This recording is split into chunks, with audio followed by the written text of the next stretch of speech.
The O'Reilly factor is probably the perfect example of everything that's wrong with Fox News Channel. You have stories that are selected primarily to upset liberals and Democrats and prop up the Republican Party. You have a hostility towards guests that disagree with the host. And you have a host who, in service of his conservative politics, will distort facts, will misrepresent things, and will, in some cases, just fabricate. In the personal story segment tonight, we were surprised to find out that an American who lost his father in the World Trade Center attack had signed an anti-war advertisement that accused the USA itself of terrorism. Jeremy Glick is the son of a Port Authority worker who died at 9/11, and he had signed an anti-war petition, and O'Reilly had to have him on.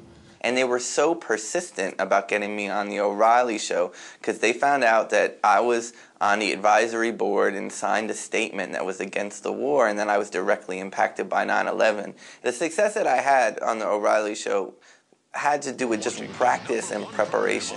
I taped the shows, and what I did is I took a stopwatch that I used to use for running sprints in high school, and I would see when he has a hostile guest, and I would time how long it takes for him to cut them off. You were the only one. I was surprised. And the reason I was surprised is that this ad equates the United States with the terrorists. I said, I'm shocked that you're surprised, and basically just made the only point I wanted to make. Our current president now inherited a legacy from his father and inherited a political legacy that's responsible for training militarily, economically, and situating geopolitically the parties involved in the alleged assassination and murder of my father and countless of thousands of others. So I don't see why it's so surprising for you to think that I would come back and want to support it is surprising, and I'll tell you why. I'll tell you why it's surprising. You are mouthing a far-left position. It was extremely intimidating sitting down in the studio because he's really tall.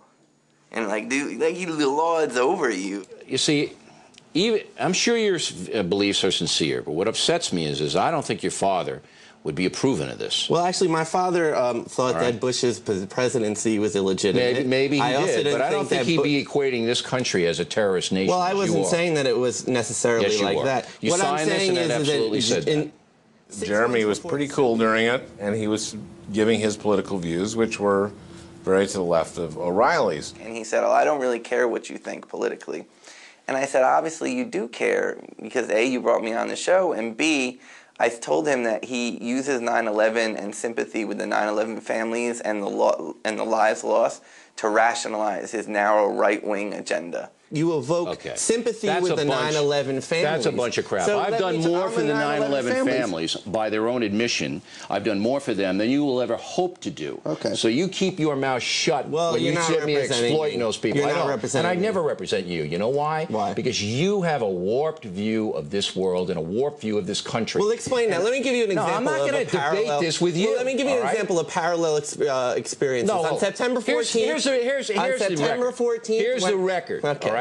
You didn't support the action against Afghanistan to remove the Taliban. You were against it. Why would I want to brutalize and further punish the people in Afghanistan? Who killed your father? The people in Afghanistan didn't kill my father. Sure they did. The Al-Qaeda people were trained there. The Al-Qaeda people? What about the Afghanistan? See, I'm more angry about it than you are. So what about George Bush?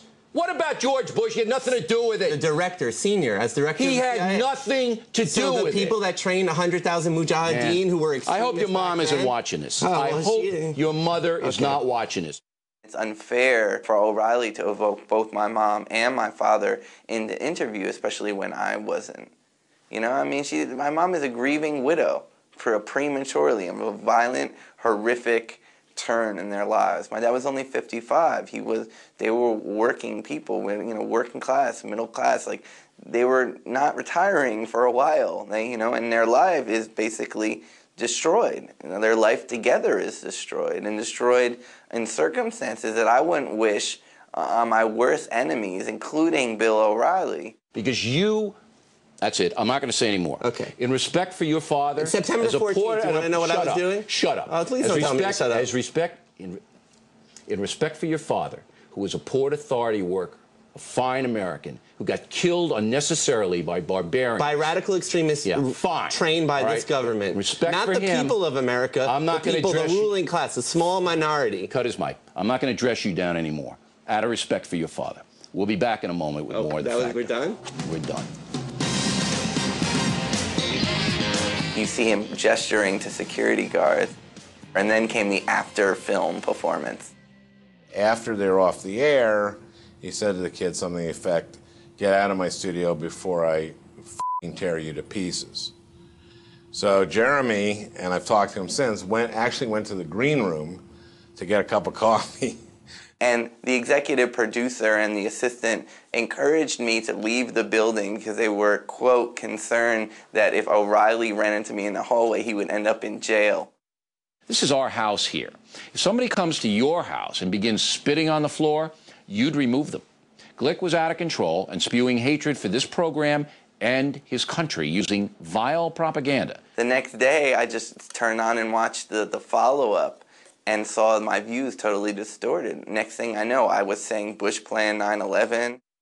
Glick was saying without a shred of evidence that President Bush and Bush the elder were directly responsible for 9/11. Now, that kind of stuff is not only loony, it's defamation. That paints me as a fringe conspiracy nut. This kid said nothing about President Bush and his father, Bush the elder, orchestrating the attack on their own country. So O'Reilly's just lying here. He came on this program and accused President Bush of knowing about 9/11 and murdering his own father. Glick said, "Can I sue him?" And so I called the lawyer who was in my case of Fox versus Dutton and Franken. He says, well, the kid has to prove that O'Reilly knew he was lying. And O'Reilly is so crazy, he lies so pathologically, that it's harder to prove that O'Reilly knew he was lying. So oddly enough, if someone has a record of crazily lying, it is harder to sue them for defamation.